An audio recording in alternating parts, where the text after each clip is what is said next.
Shalom Aleichem Rabotai, Good Moed, Modim Simcha. The Mishnah Yomi continues with the Mishnah for Shabbat Chol HaMoed. We are in the first parak of Orlah, Mishnah Chetz.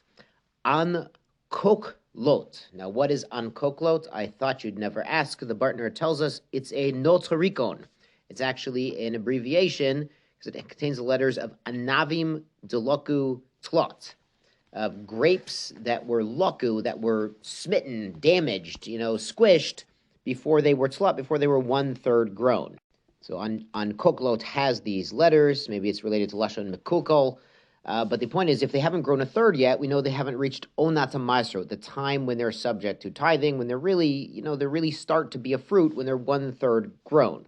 So if they were damaged before that stage, and the Mishnah adds v'hartsonim, meaning the seeds, the pits of the grape, hazogim, the skins of the grape, v'temed shalhem, and temed made from them. Temed is a beverage that's made not of grape juice, but of sort of grape residue that they then add water to the residue, the squished up skins and pits and things like this, and they let it ferment a little bit, and it's sort of like a weaker, not such a gishmaka wine, but still enough of a grape product that we're going to see Nazirim can't have it.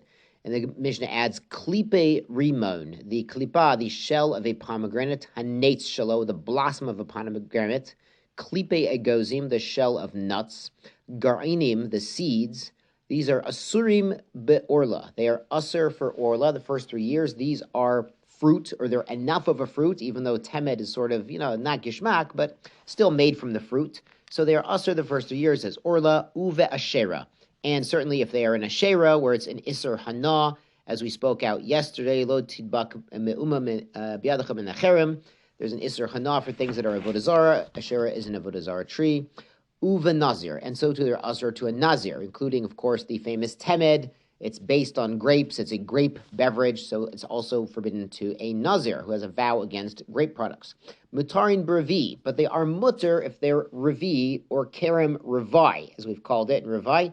Because that fourth year, now the first 3 years, Orlah is pretty much Asur Bechana, but that fourth year, that Revai, it's kind of like Meiser Sheni. And Rabosi, we saw that Meiser Sheni, you bring it to Yerushalayim, you eat it there, and Revai has a very similar din to Meiser Sheni, as we learned towards the end of that Masechta, Meiser Sheni. So these things are not forbidden, it's just the fruit itself of Revai that has the stringencies of Revai, similar to Meiser Sheni.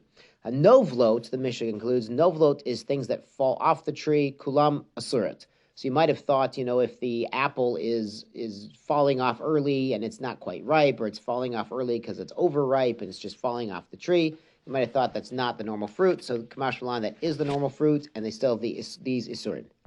Mishnah Tes, Mishnah 9, Rabbi Yossi Omer, not in yihor shel orla. Rabbi Yossi says a branch of orla can be planted in the ground. So we actually saw a few Mishnayot ago that they would take tendrils, branches, really vines from a wine, from a grapevine, and they could train them underground, train them over, and replant them. So this is similarly, if they're planting a branch to grow a new plant, he says the branch is okay. But the nut itself, the seed, that you can't plant because that's orla, and you're forbidden to use the seed. The seed is the fruit, but the branch should be okay, so that you can't use the seed. Mipnei shehu pri, that is the fruit itself. Rabbi Yossi continues, ve'ein markivin bechanfield she'orla, and you cannot graft on a branch that has these kafniot, these buds. These are the date buds. They're the first budding of the date fruit on the palm tree, on the lulav branch. So if you have any date buds on your lulav, please show me. I'd love to see them. So if they are orla, it's the first 3 years of this palm tree, you cannot graft these branches, these lulavim, onto a new tree because that has a forbidden orla fruit on it. The Bartner says, amazingly, the halachas are Yossi, you can plant a branch, but the halach is not like him, that you can't graft a branch with buds. Apparently, buds are not orla enough. Shabbat shalom, sei gesund.